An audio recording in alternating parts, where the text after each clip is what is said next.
Hello hello शुभ दिन सबैजनालाई। आज छ म शनिबार आफ्नै घरमा किचनमा जे बनाउँदैछु त्यो देखाउँछु भनेर हजुरहरूलाई एउटा सानो भिडियो लिएर आएको छु। आज म गुन्द्रुकको अचार बनाउँदैछु।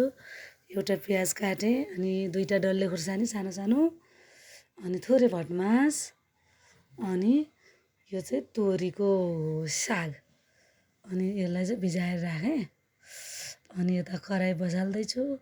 कराई पनि तातिसक्यो। मैले तेल पनि राखेँ। अब तेल तात्ने बेलासम्म वेट गर्ने। अब तेल पनि तातिसक्यो। अनि थोरै एउटा प्याज काटेँ मैले, त्यो प्याज फ्राई गर्ने। अनि थोरै प्याज पनि फ्राई गर्ने। अनि प्याज ब्राउन कलर लाइट ब्राउन हुने बेलासम्म फ्राई गर्ने। अनि म चाहिँ एक्लै आफ्नै हातले खिच्ने, आफै हातले बनाउने भएर भिडियो राम्रोसँग देखाउन मिलिरहेको छैन। अनि भटमास पनि राखेँ।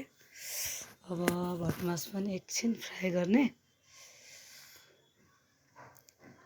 हामीहरू आफ्नो घरमा जे छ त्यही बनाएर आफ्नो समयको सदुपयोग गर्न सक्छौँ है। अनि आफूलाई रमाइलो लाग्छ भने हजुरहरू पनि बनाउनुहोस्। आफूलाई बोल्ने बानीको पनि विकास हुन्छ। यसो गर्दा आफूलाई कन्फिडेन्ट पनि बढ्छ। अनि मैले लाइट ब्राउन हुने बेलासम्म भटमासलाई पनि भुटेँ। अनि त्यो खुर्सानी पनि राखिदिएँ। अनि 1 चम्चा बेसार अनि स्वादअनुसार नुन राख्ने है। अनि अझै एकछिन यसलाई फ्राई गर्ने। अब लाइट ब्राउन पनि भयो साथीहरू। अनि सबैजनाले हेरेर आफ्नो छोटो मिठो प्रतिक्रिया पनि दिनु होला है। यसले गर्दा थोरै हौसला पनि मिल्छ आगामी दिनको लागि। अनि मसँग चाहिँ टमाटर प्युरी चाहिँ मैले बनाएर राखेको थिएँ। त्यही मैले 3 चम्चा जति राखेँ।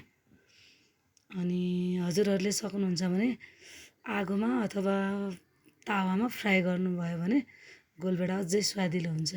गुन्द्रुकको अचारको लागि त्यसो गर्नुभयो भने अझै स्वादिलो हुन्छ। अनि मैले थोरै ब्राउन कलरको हुने बेलासम्म फ्राई गरेँ। अनि राम्रोसँग फ्राई भइसकेपछि यसले तेल छोड्न थाल्छ। अनि तेल छोड्न थालेपछि हजुरहरूले गुन्द्रुक राख्न सक्नुहुन्छ। मैले चाहिँ आफ्नो घरमा जे छ त्यही जे बनाउन लाग्यो त्यही चाहिँ हजुरहरूलाई भिडियो सामु देखाउँदैछु। अब भटमासले तेल पनि छोडिसक्यो। अब भने म त्यो अघि भिजाएर राखेको गुन्द्रुक राखिदिन्छु है साथीहरू। पानीमा भिजाएको हुँदा म थोरै यसलाई निचरेर राख्दैछु। अब गुन्द्रुक निचरेर त्यसमा राख्ने। यो चाहिँ छोटो मिठो एकदम झटपट हुन्छ। खाना पनि मिठो हुन्छ है। एकचोटि ट्राई गर्नुहोस् हजुरहरूलाई कस्तो लाग्छ। मैले चाहिँ झटपट जे आफूसँग जे सामग्री छ त्यही बनाएँ। झटपट थोरै सामग्रीले पनि अलिकति स्वाद बढाउन सकिन्छ। आफ्नो भान्जामा जे छ त्यही मैले बनाउँदैछु। गुन्द्रुक हालेँ अनि एकैछिन फ्राई गरेँ। आज मसँग कागती पनि रहेनछ है साथीहरू। यसमा चाहिँ कागती एउटा निचरेर राख्यो भने अझै मिठो हुन्छ, अझै स्वादिलो हुन्छ। मसँग चाहिँ आज कागती पनि छैन रहेछ, हेरेको छैन रहेछ। त्यसको लागि मैले कागतीको कस्तो मिठो बास्ना पनि आयो है साथीहरू अहिले चाहिँ। अनि मैले कागती नभएको हुनाले मसँग थोरै लप्सीको धुलो थियो। अनि त्यसको सट्टामा मैले यही लप्सीको धुलो पनि 1 चम्चा जति राखिदिएँ। आफूसँग जे छ त्यही चाहिँ बनाउने हो होइन त। अनि मैले ग्यासको फ्लेम पनि अफ गरिदिएँ। बास्ना चाहिँ मिठै आइरहेछ। यो चाहिँ मेरो बच्चाले खाने भएकोले मैले खुर्सानी पनि त्यति धेरै राखिनँ। हजुरहरू यसलाई अझै धेरै खुर्सानी अनि कागती राख्नु भने अझै मिठो हुन्छ। आज चाहिँ शनिबार भएकोले मलाई थोरै जाँगर लाग्यो। अनि यो कुकरमा खाना पनि पाक्यो। अनि यो चाहिँ प्यारेन्ट कुखुराको झोल थोरै बनाएँ, ग्रेभी। अनि यतापट्टि मैले यो चाहिँ मुला आलु अनि बोडी थोरै बनाएँ।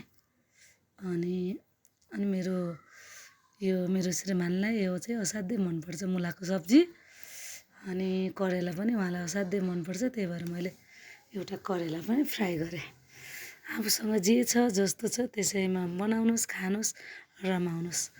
गुन्द्रुकको अचार चाहिँ यस्तो भयो। मैले भाँडामा हेरेको लागि धन्यवाद सबैलाई।